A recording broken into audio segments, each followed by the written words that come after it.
Ya, assalamualaikum warahmatullahi wabarakatuh. Selamat pagi anak-anakku yang hebat. Nah, bagaimana ya kabar kalian pada hari ini? Semoga kita semua selalu dalam keadaan yang sehat, terjauhkan dari virus corona atau COVID-19 ya. Nah, sebelum belajar, ayo kita awali dengan berdoa terlebih dahulu ya. Berdoa mulai.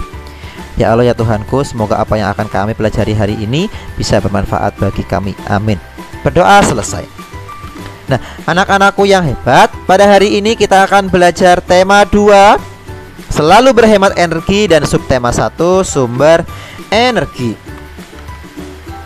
Di pembelajaran keempat ya, kita akan belajar bagaimana menceritakan informasi berdasarkan gambar yang diamati. Ya.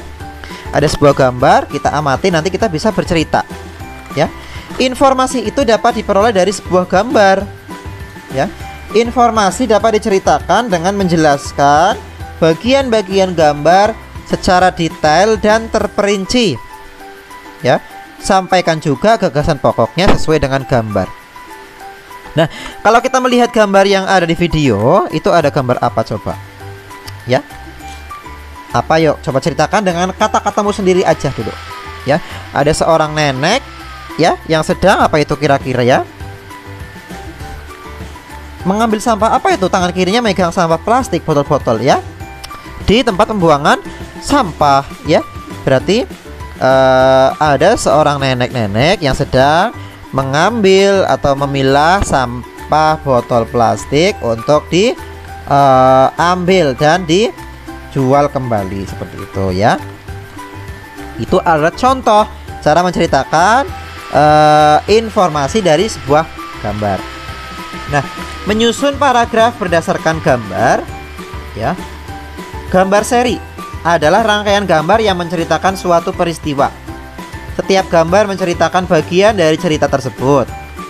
Gambar tersebut dapat disusun secara urut sehingga membentuk sebuah cerita yang runtut ya, urutan. Langkah pertama mengurutkan gambar seri adalah menemukan judul cerita dalam gambar seri tersebut.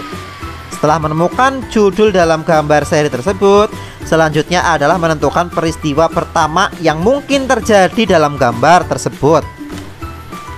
Selanjutnya menentukan peristiwa yang lain yang disusun secara logis sehingga membentuk cerita yang runtut. Gambar seri berarti gambarnya lebih dari satu ya. Nah, langkah-langkah menuliskan karangan berdasarkan gambar. Yang pertama, berilah judul yang sesuai, yang pas. Kira-kira judulnya apa? Contoh gambar yang tadi, kira-kira yang pas judulnya apa ya? Misalnya apa? Mengais rezeki. Boleh ya. Apabila gambar belum urut, urutkan gambar-gambar yang ada secara logis. Yang ketiga, buatlah kalimat yang menceritakan gambar tersebut dan susunlah kalimat-kalimat tersebut dengan baik. Nah, sebagai contoh ini, ada sebuah gambar, kira-kira gambar apa ya? Anak sedang di panggung menyanyi. Iya kan, ada penontonnya ya, ada anak yang nyanyi pakai mikrofon. Kita juga dapat menyusun sebuah paragraf berdasarkan gambar. Untuk menyusun paragraf berdasarkan gambar, perlu diperhatikan gambar dengan teliti. Kalau kita sudah melihat tadi gambarnya ya, ada orang anak bernyanyi dengan mikrofon, ada juga penontonnya. Nah, contoh yang pertama, dari gambar tersebut dapat disusun sebuah paragraf sebagai berikut. Rani membawakan sebuah lagu dalam acara perpisahan siswa kelas 6. Banyak siswa lain yang menyaksikan penampilan Rani. Mereka kagum dengan kemampuan Rani menyanyikan sebuah lagu. Nah, itu contoh menceritakan gambar ya dalam sebuah paragraf. Selanjutnya, ada gambar sepeda ya, sepeda ontel. Perhatikan gambar tersebut. Nah, dari gambar tersebut dapat kita susun sebuah paragraf sebagai berikut. Kendaraan ini hingga kini masih digunakan. Rodanya ada 2, ada yang dilengkapi lonceng dan ada pula keranjang kecil untuk menyimpan perbekalan.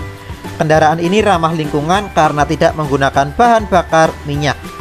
Pengendaraannya harus mengayuh kendaraan ini. Nah, itu kan berarti menceritakan tentang sepeda ya. Nah, yang selanjutnya adalah pentingnya melaksanakan hak dan kewajiban dengan seimbang. Ya, ada gambar televisi, ya, mati di situ. Listrik memiliki banyak manfaat. Haknya apa? Kita sebagai manusia memanfaatkan energi listrik untuk aktivitas sehari-hari. Contohnya adalah menonton televisi. Kewajibannya apa terhadap listrik?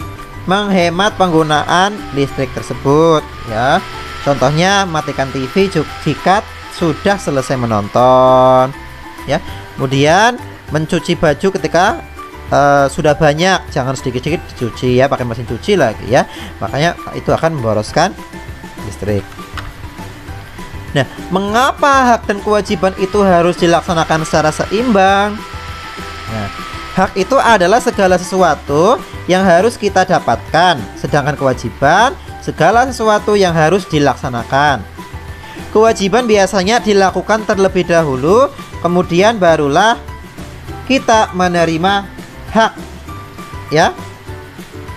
Bila kewajiban telah dilakukan dan hak telah diterima, maka dapat dikatakan hak dan kewajiban telah dilakukan secara seimbang. Apabila hak dan kewajiban bisa dilaksanakan secara seimbang, maka akan terjadi kekacauan, ya. Orang seimbang akan kacau. Sebaiknya ketika hak atau kewajiban tidak dilaksanakan, maka kita wajib memintanya.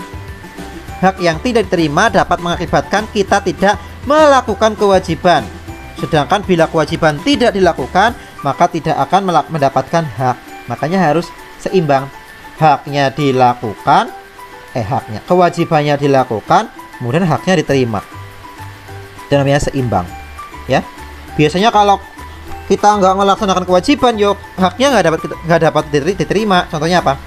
Kita nggak mau belajar, kewajiban sebagai seorang murid, siswa, ya, nggak dapat nilai. Nah, itu kan berarti haknya nggak ada. Itu tidak seimbang namanya. Nah, pelaksanaan hak dan kewajiban juga harus memperhatikan hak dan kewajiban orang lain.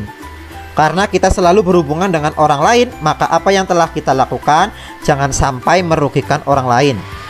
Dengan seimbangnya hak dan kewajiban, keharmonisan hidup akan terjaga, ya. Jadi hak dan kewajiban harus kita laksanakan seimbang. Haknya dikerjakan, kewajibannya kita terima. Ya, cukup sampai di sini dulu ya pembelajaran kita pada hari ini. Semoga apa yang Pak Guru sampaikan bisa bermanfaat dan bisa kalian pahami. Sampai jumpa pada pertemuan yang selanjutnya. Pak Guru akhiri, wassalamualaikum warahmatullahi wabarakatuh.